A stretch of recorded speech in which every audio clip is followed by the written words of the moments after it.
Week on What Do You Got? The economy for dummies like us. Stay tuned. You're listening to Bro Down Podcast all fucking day. Oh, yeah. Hey, everybody. Welcome back to the Bro Down Podcast. I'm Tim Fulton. I'm Andy Smith. And this is What Do You Got? A little segment where we talk about something. This has been the show. It's been the show. We're bringing a topic to the table that the other guy doesn't know about, and we chit-chat about it for a little bit. It's Andy's turn. Andy, what do you got? The economy for dummies like us. So we don't really do current events. We don't.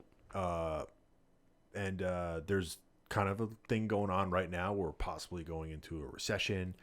I would argue we are in a recession, and everyone's just afraid to admit it. Yeah, there's like a weird thing that has to happen. You have to be like negative on the S&P for 2 quarters in a row. Yeah. And then it's technically considered a recession. Something like that. Yeah, you're right. You're right. I looked it up before.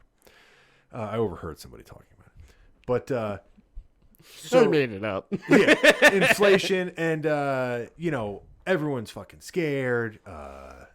They don't know what's coming next. The stock market's crashing. Cryptocurrencies are crashing. Things aren't looking good. Gas is $12. Cats and dogs living together. Mass hysteria. It's a Ghostbusters mass hysteria. reference. No, it is a problem, though. Yeah, so I just wanted to see if you had any thoughts on it whatsoever and just talk from two normal, everyday people like us to just see what our pulse on today's events are. So, my opinion on this, we've known for years that tough times are coming. For years. From ecological standpoint. The whole global warming thing, nations worldwide are slowly moving towards more green initiatives. And I think we're finally at the point where we're just about to get the final big push to do it, right? So the big thing for me when thinking about this recession is gas prices. I mean, for me, it's the first domino. It's by far not the only one, but it's the first big domino.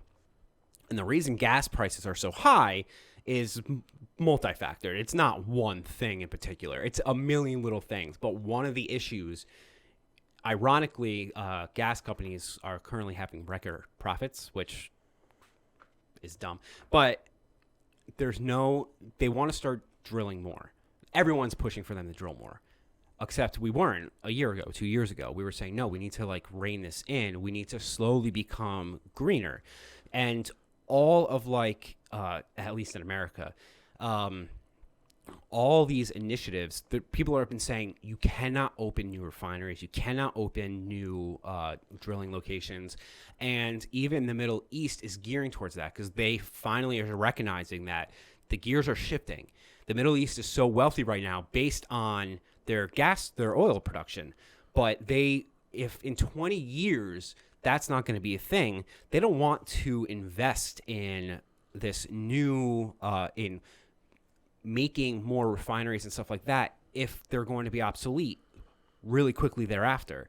So we're saying, yeah, gas prices are high. We need to do something about it. But no one wants to do anything about it because we're going to do something about it. The next couple of years is going to be great. And then we're going to turn around and be like, but now stop. So collaborate and listen.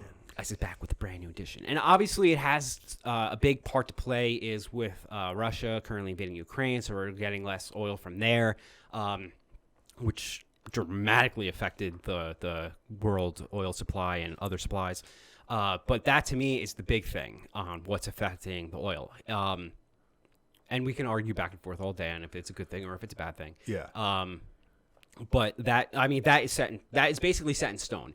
The oil companies, to put more oil into a national or global reserve, whatever the reserve is, there is we have a reserve, they say, about 100 years. Yeah. In the United States. But we keep a lot of it for military purposes.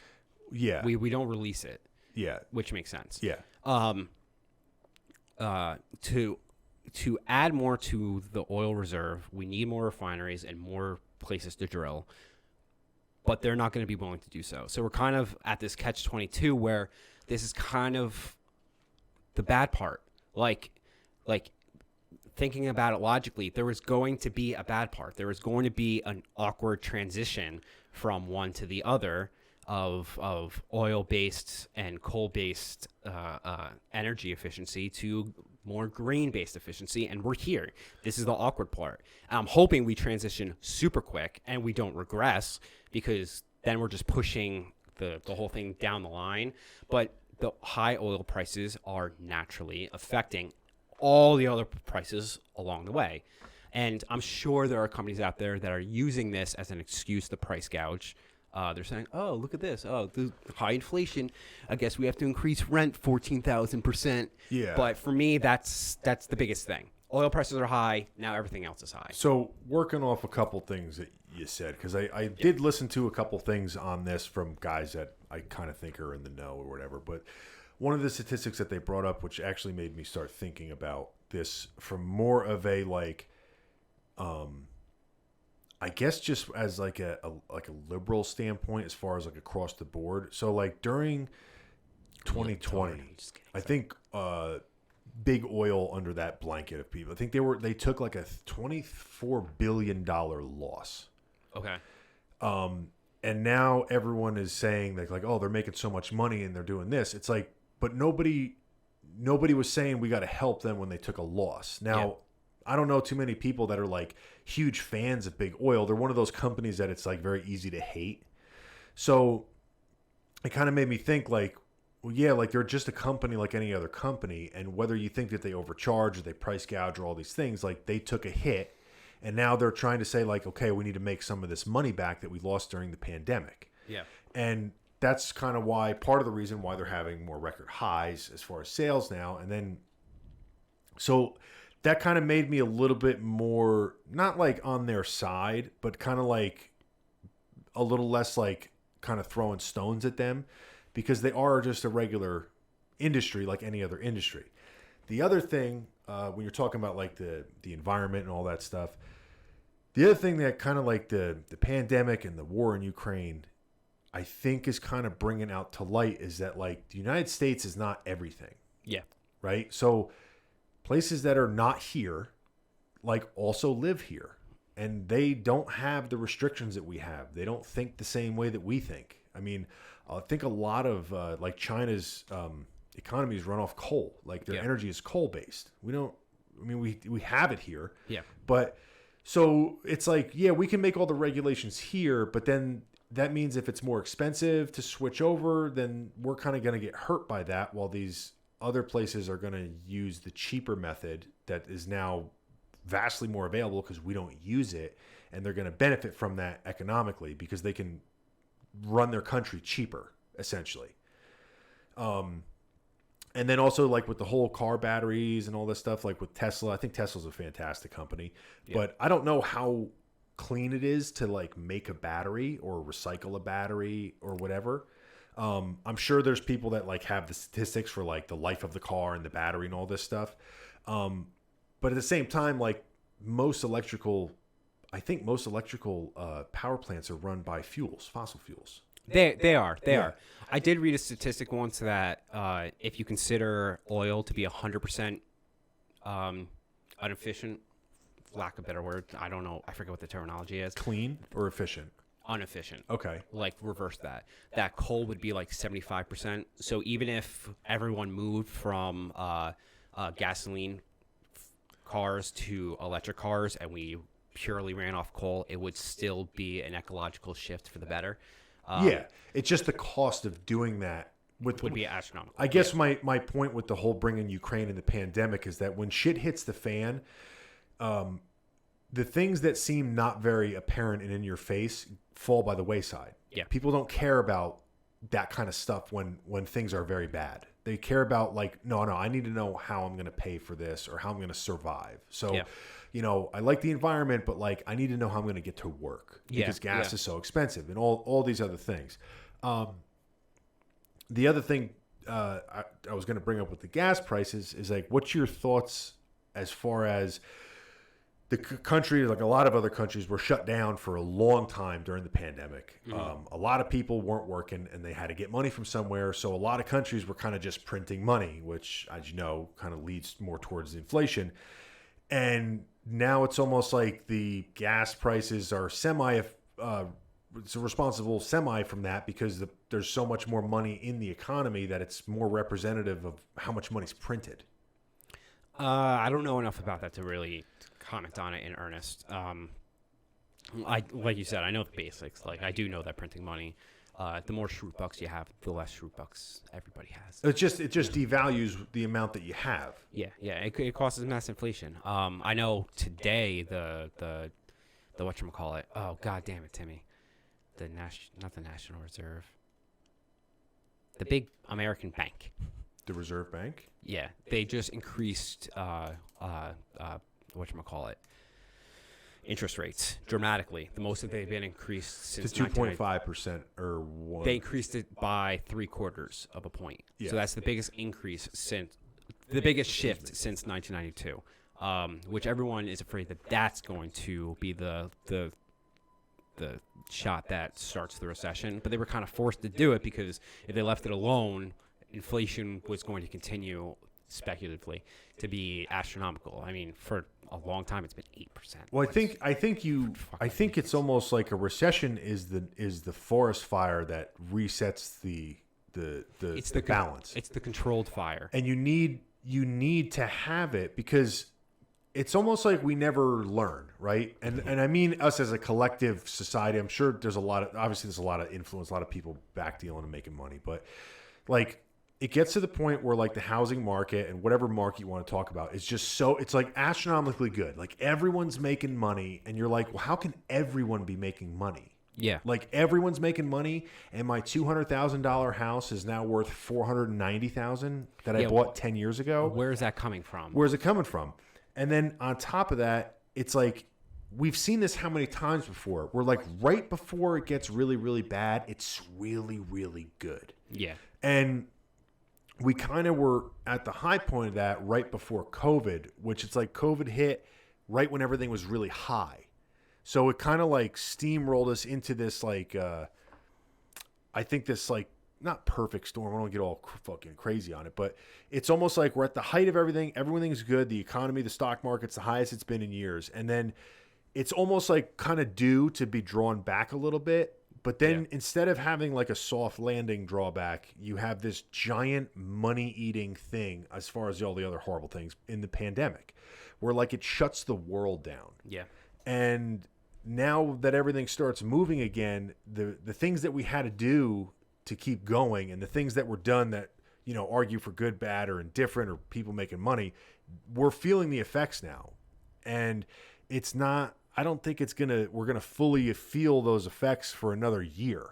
I think it's going to get worse. I'm going to get preachy for a second and oddly political for the first time. But all those fucking libertarians, holds no power. Oh, Jesus. No, you should be in the comment section. No, but I was really, really, really, really, really, really pissed off with how they handled economic stability. And specifically in this country. We're in America. I don't know about the rest of the world. Yeah, we're kind of like looking through a very small window to other countries, I feel. Yeah, and you know what?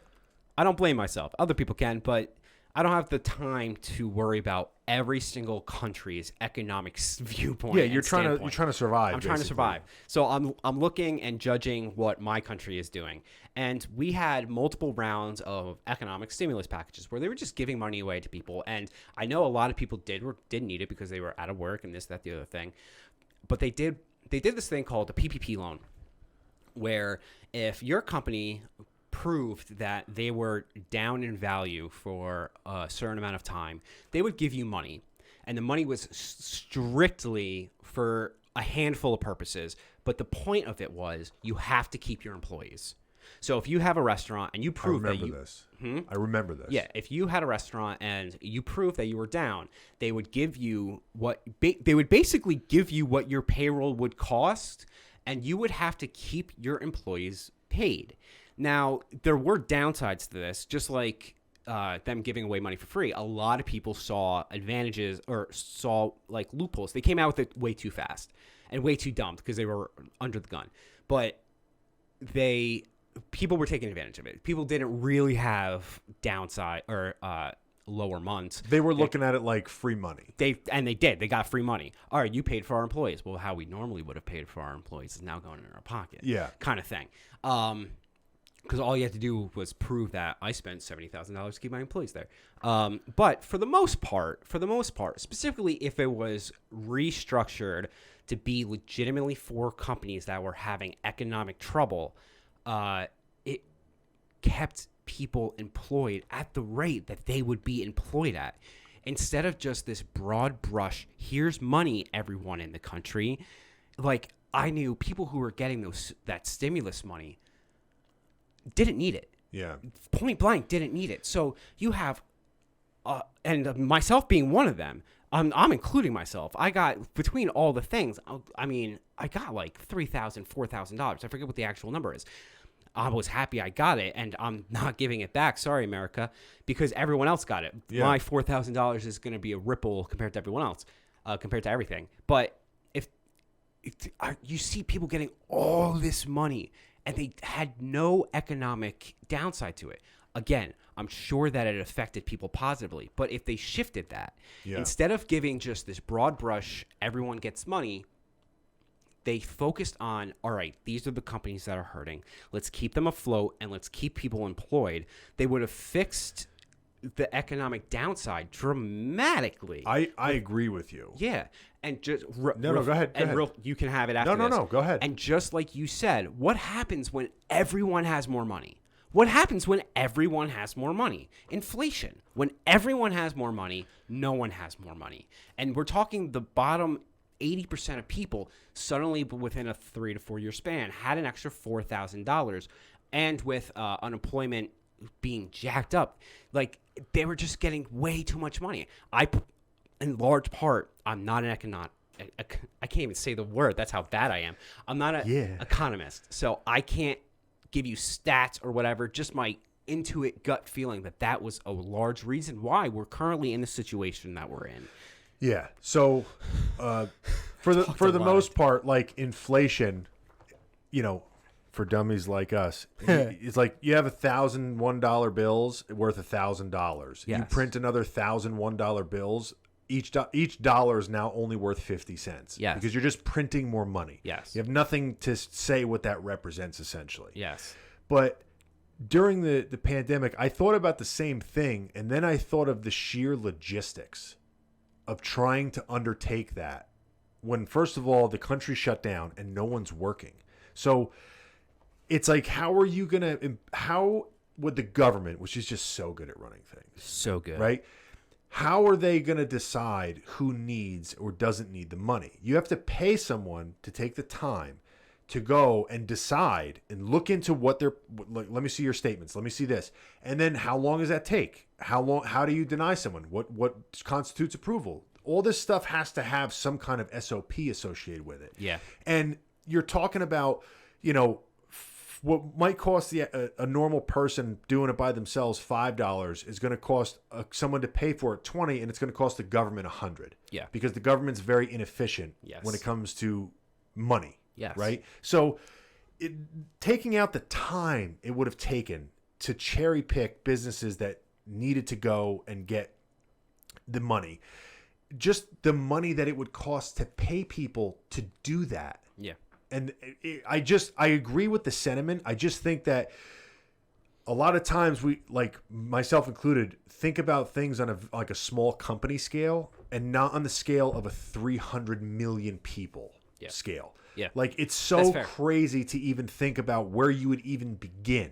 Like, you have to, like, how do you apply for it? Who do you call? Ghostbusters. How do you know what I mean? Like, the logistics of that at that time especially would have been nightmarish at best. But yeah, you're right. You're 100% correct. And also, too, part of the reason, as much as we don't like it, it is a political thing to be like, we have to give everyone it, because if we don't, it's going to make voters unhappy, no matter what side of the fence you're on. 100%. And to back you up, it's not a Republican versus Democratic issue, because both parties did give out stimulus checks to the larger American people within a given time. So both parties took, in my opinion, is a cop-out. But yeah. Yeah, and the other thing I was thinking when you were talking about, like, the keeping your employees. Yeah. They did that in the beginning. And then after that, they were like, you can't open your business. And they're like, what am I supposed to do now? You just gave me a $300,000 loan to keep my employees in here. And now you're saying I can't have my business open. Yeah. So what do I do now? Now I owe that money? And then on top of that, the stimulus... Well, the loan, to be real fast, the loan gets forgiven. So it came as a PPP loan, and that's what it was. So you could apply for the PPP loan from the get-go. Yeah. And they will give you whatever your payroll is. Yeah. And then when you show an economic downturn, then you apply for forgiveness. And that's where that comes. If you kept all your employees. The second you fired one of them, I believe that loan became... There's a percentage. It's not one of them. But that was the point of the money. So if you spent $300 or $100,000 a month on employees, they give you $100,000. It's basically saying you're keeping this so you don't fire people. Yeah, you can't. You might be able to, you might be able to let one or two people go because and they'll prorate the loan based on how many people you let go, basically, kind of thing. Like what you owe back. I forget exactly what the rules are. Either way, it's stupid. But it gets forgiven if you use the money appropriately. But here's the thing: think about. I mean, nobody expected the pandemic thing to last as long as it did. Yeah. Right. So they do this thing where they say, "Here's money. We're going to give you money that we don't have because we're not doing well." Yeah. And then right after that, we're going to say, you can't open. Yeah. So we gave you a shit ton of money, which is essentially went to waste because then they just shut everything down and only certain stores were allowed to open. And then you're giving everyone money to stay home. And I know a lot of people that could have easily went to work and they didn't because they wouldn't make as much money because they were getting stimulus checks. Yeah. And then on top of it, specifically the unemployment boost. Exactly. And then, yes, so the unemployment boost. So a lot of people just didn't want to go to work. I think what's going to happen during this time with the economy crashing, which is going to really hurt, is that companies they've already started downsizing. Yeah. And what's going to happen is all these people that have been working from home and riding kind of like the easy train with being able to say like, well, I don't want to go into the office. I want to work from home. They're going to be like, well, I have 5 people that are willing to come to work now. And because I don't need, like the tables have switched to, I need someone to work for me. I don't care if you work from home. To now, like, we are bleeding because the economy is so bad and I'm firing everyone. So I'm firing the people that give me the least amount of effort. And that's going to fuck everybody that's been milking it. Yeah. Which is going to hurt even more because what do they do now for unemployment when there's no money? I mean, they're going to get money, but... Not what they did 2 years ago. Exactly. And you have like the solidest of points. What was I gonna say? I forget. Money. Unemployment. They gave the. Oh, and we're going to see a weird rehash of 2 years ago.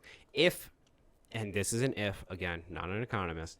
If this recession does trigger higher rates of unemployment, which is 100% will. It's very likely, we're going to see the same thing happening all over again. People are going to be looking for government handouts because 2 years ago when we faced an economic crisis, a health crisis, but it was an economic crisis as well. When we faced an economic crisis, the government turned around and said, all right, here's a bunch of money to get over it. So we're going to have mass unemployment. People are going to turn around and be like, do it again. And that's it. You can't do that. You can't do that every single time there is an economic crisis. There has to be, and this is one of the things that public opinion is one of the reasons that public opinion is bad for government. I'm all for democracies. We need to be democracies. But everyone is looking for the Band-Aid. They're not looking for the cure. Yeah. We want to be fixed now, immediately, do it right now. But there has to be a better way to financially invest in the American and global society that's not just here's a bunch of money. If there has to be like, here's work, here is this, that, the other thing. Like here are things to get the ball rolling. Here is a new profession that no one ever thought of. We were just talking about green energy. We're going to start, as the American government for some reason, a new whole trade. We're going to start creating green energy in lieu of everything else. We'll employ 100,000 people to do it. Yeah, I see. I know what you're saying. I see what you're saying. Those are examples. I'm not using those I know specifically. I know you're going with like more the idea of what you're saying than the actual like this is exactly what I mean. Yeah. But I'm not talking about the actual logistics. yeah, so excuse me. The whole creating jobs thing. There's definitely a need for government jobs and government work. There 100% is. Yeah. But like you said, handing out Band-Aids for a gunshot wound, Yeah. it's not sometimes as hard as it is, and it's easy for people like me and you who like Yes. the stimulus check, like we could have survived without the stimulus check. Easily. Some people needed that money. 100%. Needed that money. Absolutely. Like they just needed the money. Yes. But this is one of those weird conversations where people that are like very capitalist and very like the government shouldn't touch any of my money. Well, it kind of works the other way too, where if you don't want the government involved in taking any of your money, then you can't expect them to come in at the end and help you when you don't have any money. Correct. So there's got to be somewhat of a balance of each. Like government assistance is there for people who need government assistance, but they kind of blanketed everybody in that because of the pandemic. And I think a lot of these, like I said, the handouts, the PPP loan for like a lot of that was more politically driven than it was like this is the best thing to do. Like there was more so of a like I want to be the person that gave you $600 because you're going to remember me as the guy that gave you $600. And that's why the PPP loans failed. I know we're disagreeing on this a little bit, but I think if it was structured better, it would have been a better recourse.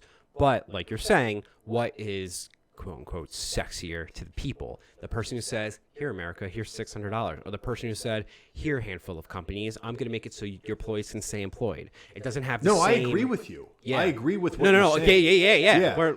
I'm in the same boat as you. Like, I just don't think that logistically that could have been accomplished by the government. I think for a company that's specialized in that, that would have been difficult to do. I think it could have in the second round. The first round, I understand why it had to be rushed and why it failed a little bit. But I think by the time the second, because they do these things in quarters, by the time the second quarter came around, I think that they could have truly hashed out to get rid of the bad players, to get rid of the unnecessary, and to really focus in. I think they could have done it. And just to give myself a little like backing to that, the stimulus money that they did send out, they've tracked that very well. Because if you didn't get it, you could apply for it on your future tax return. And if you stumbled, if you like misquoted a number or something, they were on that like white on rights. Immediate notices. Immediate. They're like, no, you're wrong. And every time we look into it, they are correct. Yeah. They track that like a fucking hawk. Yeah. Well, they don't have the money. But what was I going to say? The thing that I'm talking about with the like giving out money to the companies and stuff like that, though, the second round they probably could have done it. But I'm going to call back a statistic, and I'm not quite sure of the number. But back in the early 2000s or the late 90s, we had a stimulus in this country. We had a surplus of cash, like $3 trillion or $3 billion, something like that. Okay. And they decided to give everyone a check. Okay. For like $400. Okay. Every American. They gave you a letter to let you know your check was in the mail, right? Not every adult, every household got the check, or maybe husband and wife if there was two people there. I'm not sure. Okay.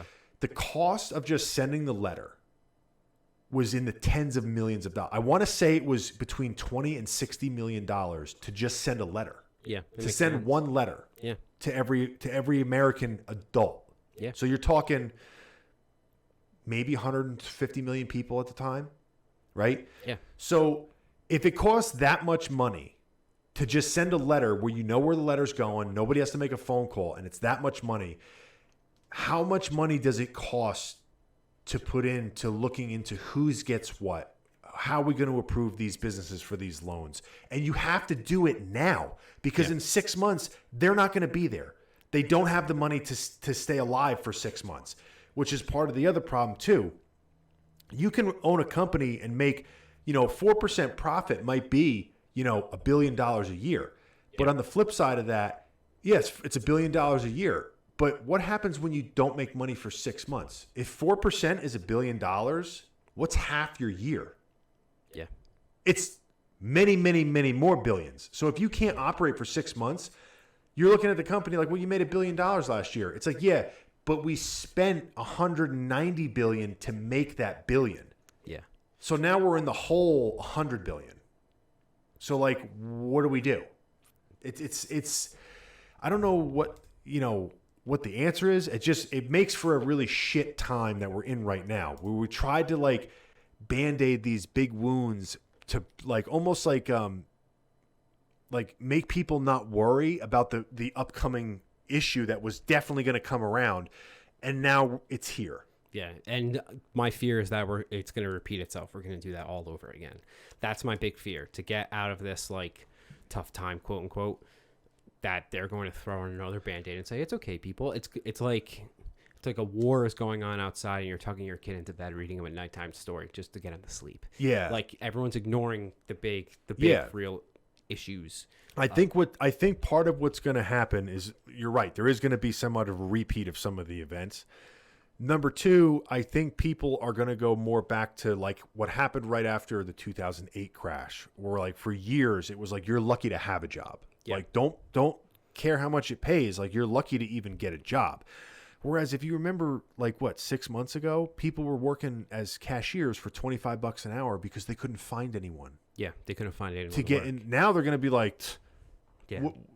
what are you offering me? Like, are you going to work nights and weekends for straight pay? Like, it's going to move more towards that. I agree. You're also probably going to see a necessary reduction in unnecessary shit, right? And also probably a move back towards more things like fossil fuels, because unfortunately, like, you have to weigh it against this, right? What's more expensive for the world? Is it more expensive to be greener in one country, or is it more costly for people to pay $8 a gallon? What ramifications does that have? Well, twofold. One, it's like a wait and see which way we're going to go. Yeah. But I think going back more towards fossil fuels is one of the Band-Aids that we're going, and we're already seeing this. Biden, again, I'm not being pro or anti or anything, I'm just stating facts. But Biden just released a letter to all the oil companies. Basically, it was like a strongly worded letter of being like, I'm disappointed in you, basically, and saying, Yeah, like, because they have record profits, blah blah blah blah blah blah blah. To me, it was just a political front. 100%. But he was. The ironic part is that one of the platforms he ran off of was pulling back on these new refineries and all these other things because he wants to push for the green initiative. So I'm hoping that, I think this is one of the places that you and I are going to break off. But I'm hoping that instead of refocusing on oil production to lower gas prices, that they use this current economic boost that they have. We're saying oil companies like it's like this is like their concrete, this is where they stand. They're not oil companies. These companies are energy companies. People aren't dumb. Right now, they're making a shit ton of money in oil. But if they have any sort of inkling that green energy is going to be the financial way to go in the future, they're going to start to shift their gears. They have done this kind of sort of in the past, almost playfully, being like, yeah, we're researching green energy. Just give me a minute. I think they know do you're it excited. here more because we're one of the countries that's like aware of that stuff. I think a lot of other major countries don't care. Yeah, they don't care. But and I'm saying just America, but I think Europe is gaining steam on this too. Mostly because of Russia right now. Their timeline has definitely fast forwarded because no one wants to rely on Russian oil anymore. They want to get off that, and the way to get off that, because the greater Europe doesn't have oil, is to produce more green energy. So I would want to see, they're having record profits. Can I force them to do it? No, but instead of a strongly worded letter to say fix this, which would be more dependent on fossil fuels, to refocus on new green energy initiatives, which will eventually get us away from the oil and the problem. Again, one of the reasons I think that we're going to break away is when we get to this level, I know that China and India and all those other countries are right now very fossil fuel heavy, very coal heavy, all the other things. But when you have countries that are no longer purchasing those things, yes, it creates a bigger surplus. But when there's a lot of something, it's super cheap to burn by, yes. But it no longer is more efficient to produce those things. So if you have a massive backlog of coal, a massive backlog of oil, because these other countries aren't using them as much anymore or at all, then who's going to produce it? Because they're not making money to make it anymore. So I think it's, again, I'm not saying like next year everyone is going to be like, oh, we're... But that's, I'm just going to throw a caveat in real quick. Yeah. I don't know what I was going to say. You're talking about like countries like China, where basically if you have a company, if you have a country, or if you basically where every business is tied in with the government. Yes. For a country like that, or like Russia, it's fantastic if a product that you produce is cheap, because then your entire economy can run cheaper. If gas is $1 a gallon, you can sell goods at a cheaper price and make more profit. Like the reason why a lot of things are expensive in this country is because gas is so expensive, right? Yeah. If gas was $1 a gallon, people wouldn't be hurting as bad, right? Correct. So if you have a massive surplus, you're like, we don't have to depend on anyone anymore. We can have a massive surplus of coal and burn coal for 200 years. Why would we not burn coal? We don't have to pay. We pay pennies for it. Yeah. So we can, instead of having to pay, the fuel cost of say, $100 to make this product, it's now only costing us $60. So it's $40 more in our pocket. And the other country that's running off this other energy can't afford that, even though it's new. And the other thing where I'm going to cut the giant company a break, which is the gas company, is like they did go through the pandemic with the rest of us. Now, how much of that is just on the books and how much of that is authentic, who's to say? Make your own choice on that. But it's their company and how they're running it. And you kind of, if they think that there's money to be made in more green fossils or energies, I'm sure they're going to try to head the market off, because they, like you said, they are in the energy producing business. But if I had to choose, because people, like I said, if America went to 100% green energy or whatever, as far as like not cars, but everything else, just say it was just all solar all of a sudden, it'd be like, oh, fantastic, great. But other places are still going to burn fossil fuels and all this stuff. And sometimes things are worse for the for the environment when things are bad, because nobody gives a shit about things like the environment when they're worried about putting food on the table. So instead of giving everyone a stimulus package or whatever, if they focus more on, and I'm not saying that this is what I would like to happen. I'm just saying that if it does happen, if you somehow were to open up refineries, start buying from whoever, lower the price of gas down to back to $2 a gallon, right? What does that do for the cost of living in the country? Significantly decrease it. Significantly decreases it, which means that $600 stimulus check that you got during the pandemic, like that amount of money, will now last infinitely longer. Because when you go to the food store today, you can't buy half your cart from what you had in it 2.5 years ago. Yeah. Because of the price of everything. Yeah. And a lot of the price of that, especially in this country, is driven by gas prices, because everything's shipped with a truck or a plane or a boat. Like, you have to get it there somehow. Yeah, everything comes from somewhere. Yeah, so like me, eggs, right? I eat a lot of eggs. Before the pandemic, they were anywhere from $20 to $27 for 30 dozen. Okay. Cents on the dollar for a dozen eggs. The worst I saw was $127 for 30 dozen. That's crazy. Right? It's down now, I think, to 80. And this is buying in like mass bulk. Yeah. Not like BJ's Costco bulk, like restaurant style bulk. So, and that is directly related mostly to the price of gas. Yeah. Right? Yeah, 100% it is. So when you're talking about when things are bad and people are starting to worry less about the the luxuries of life and more about like, hey, listen, as long as I can feed myself and feed my family and pay my bills, I'll be fine. Things that are required like food, toilet paper, things like that, when you reduce those costs, the people will hurt less in the long run, even if they're not working and they're just getting a government check. Yeah. So something like lowering the gas prices, I think it's not just about the commute, which a lot of people know that already, but to me, that would be more impactful than giving everyone $600 twice. I agree with you. I agree with that statement. And it might be a shitty way to get there by doing that, but the other thing, what I was going to say with the starting these energy companies is like nobody has any money right now.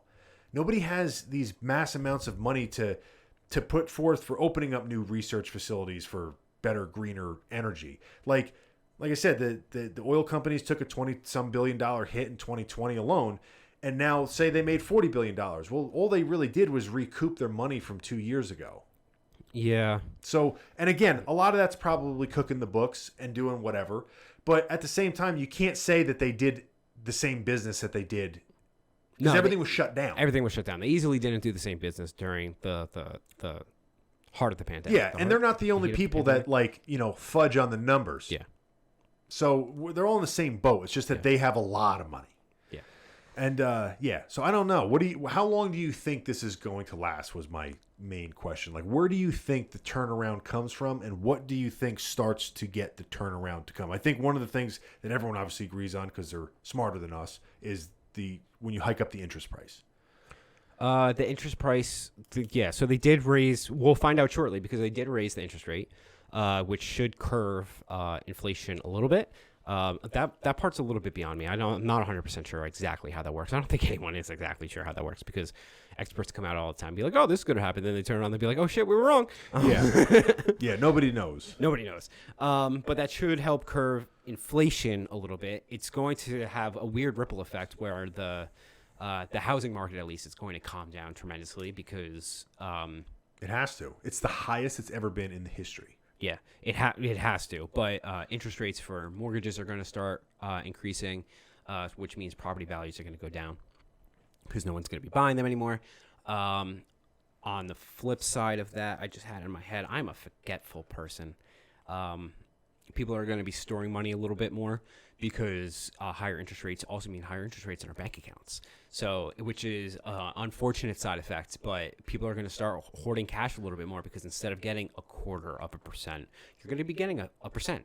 A lot of bank accounts are actually going to be accruing interest for the first time in fucking years. Even though the deflation of it is higher than the interest you're making. Yeah, but people are dumb.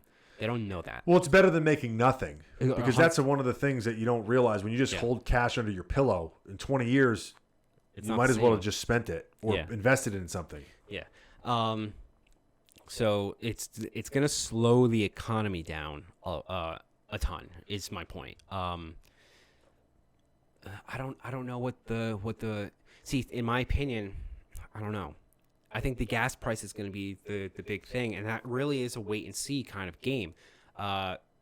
Is this going to be a new normal where we're just going to have to get used to it until the rest of the world catches up, monetarily speaking? Like, is the $50 bill or is the $100 bill the new $50 bill, and we just don't know it yet, and we have to wait 10 years before we really can match where the rest is at, or are things going to slide back more to a normalcy? And there's so many variables into play. Maybe you don't know what's going to happen. Is tomorrow Vladimir Putin going to be executed, and you're going to get a pro-Western leader in Russia, and everyone all of a sudden is like, fuck yeah, let's go on that oil, baby. Yeah. And all of a sudden a lot of the world's problems are solved. We don't know things like that. I agree. Go ahead. I think a lot of it is going to come down to energy consumption, which I think we agree on. How we address that energy consumption is the giant question mark, but it's going to be energy. Yeah, I think part of the issue right now is that I don't think our government as a whole is. I think they're trying to baby us. I think we've been very babied for the last couple years as far as like not being trusted with information as people. And sometimes I don't think, I think that is an assessment that's, I don't think, not too inaccurate. Yeah. That it's almost like, Well, yeah, like why would we trust the American people with that? Because we're a lot as a whole. A lot of times we can be pretty stupid. Yeah. Right. But I think they're trying to avoid going into a recession by making the inevitable recession worse, by trying to like stop the bleeding instead of just like letting this go through. And one of the things is the interest rates, which they avoided, and they finally did it. But like we're just getting more in the hole while we avoid being in the hole. Yeah. And the quicker that we get around to it, the quicker this can level out. Because it's almost like America, the economy is like a spoiled rich kid who has a trust fund of money, and it's supposed to be money for 10 years, and we blow through it in 7. Yeah. And then we're like shit. And then for 2 to 3 years, we have to like live very miserably until we get the next 10-year trust fund amount of money. And then we're good to go. And then we're good to go. It's going to be rough, I think, I think 8 to 18 months, if I had to guess, is about when things are going to start, because you have to get the trust back in the economy. There's no trust in the economy. Correct. When gas is $7 a gallon, nobody trusts the economy. Correct. Which is a horrible way to be, like, in a country. Yeah. So nobody wants to be afraid if their money's going to be there the next day, because then you don't need a job because it's paying you nothing. So I think the reason I say 12 to 18 months is because if it's any longer than that, it's going to be bad, like very bad. Because then it's like, how much longer do you need to fix this? Yeah. Like, how much longer do we have to live in this state of like depression till this gets better? And then it's going to get like really nasty. And I don't know what ways, but I just think that about 8 to 18 months is the limit. We kind of saw that with the pandemic. Yeah. 8 to 18 months is about what people can sustain of extreme environments before they're starting to be like, you know what? Fuck this. And start doing crazy shit. I agree. Yeah. And it's hard because we're coming off of an 18-month, 2-year stint of no money being made, businesses shutting down, less jobs, all these problems. Yeah. You know, the government's even more in debt before a recession. Before the recession hit, we got put into a whole bunch of debt. Yeah. So yeah, it's gonna be shitty, but yeah, I think it's just something we got to probably go through because we're not like exactly we have a choice. No, it's not like it's not like we have a choice. Yeah. Again, I think this was. We just never do current events, so I figured. No, I like this podcast. Yeah. I think this is the one few times that we actually have like meaningful conversation. Yeah, well, that's kind of why I picked it because this is something that I think. Why does your fucking camera do this? I don't know. It doesn't want us to post this. We're gonna swap your camera for that camera next time. Okay. The reason why it's so goofy. I know. Part of the reason you might just have to put a stick figure emoji in front of my face. No, I'm gonna make people watch because this is gonna be unwatchable for somebody. Just listen, everybody. Just listen. Yeah. So part of the reason why I picked this is because myself included, and a lot of people, not just our age, but in general, like have really no clue on how a lot of things work. Small picture and big picture. Yeah. And not that we like broke any ground here as far as that today, but just having the conversation is something that I don't think people have. I think people bitch a lot and like complain, rightfully so, about gas price being whatever. And they throw out these like, well, what they got to do is open up. Like, it's very like what a lot of things is today is like headline remarks, these bookmark remarks, these comments to get your point across in a sentence instead of a 48-minute conversation about like what's going on, and you know, maybe we could just look at this big picture wise just to maybe have a more understanding to it. If it helps, I don't know, but it's just something I don't see happening. It's at least healthier. It's healthier than putting your head in the sand, and it's healthier than immediately pointing and being like, these fucking assholes. Yeah, it's the Dems or it's the Republicans. Like, yeah. It's very, very short, easy answer that I feel good about now because it's not my team who caused it. Yeah, exactly. And everyone, I know people have made this analogy in the past, but everyone thinks that the president or Congress has this fancy switch that they're sitting in their office and they can be like, oil prices lower. Yeah. Like, it just doesn't work like that. No. Life is so complicated. Yeah. So fucking complicated. Yes, there are things that people are doing that are affecting us in the positive and negative direction, but it's not as simple as someone saying, you know, the so-and-so needs to lower the prices. Like, no. Well, I think, you know what, I think part, not to make this any longer than it already is, but I think that part of, everyone was calling for Biden to okay the release of some of the reserve. Yeah. Right? And we apparently have a 100-year reserve for the country. Yes. A lot of it's for military, just in case stuff. I think that part of the, what happened with this pandemic, then the war with Russia, and now the price of gas is that before people are, what do you need to spend so much on military for? Like, we haven't had a war in, X amount of time. And the Russia thing, especially since it's like a first world country to another country, first world country, where people are kind of like, oh, like war can just happen. Yeah. Like, because it's, our generation doesn't really remember, we've never besides 9/11, which is like you're going to war with more of an idea than a country. Yeah. But as far as like an organized first world country with an entire economy and established borders, they're just like, oh, that's how, like, people will just do that. And like, it doesn't matter if we don't like it. It's a legitimate war of aggression that no one was able to talk anyone else where out in this of. country, it's very like, well, you hurt someone's feelings, you pay for it. And it's like, well, they just invaded a country and are killing thousands of people. And it's like, yeah, we don't care. So that, I think, kind of made people switch into like, well, maybe we do need the reserve for the military. Yeah. And maybe don't do that because things are kind of iffy right now. Yeah. But it's going to reach a point where it's like you maybe have to open the valve a little bit or find some other way to reduce these prices. And like I said, he doesn't have a magic button and it doesn't fall all on him. But it's like we can't keep paying $7 a gallon or $6 a gallon and expect us to, because our wages didn't go up 200%. Yeah, I know. So everything else is going to go up there eventually because that's what gas went up. Yeah. So yeah, I don't know.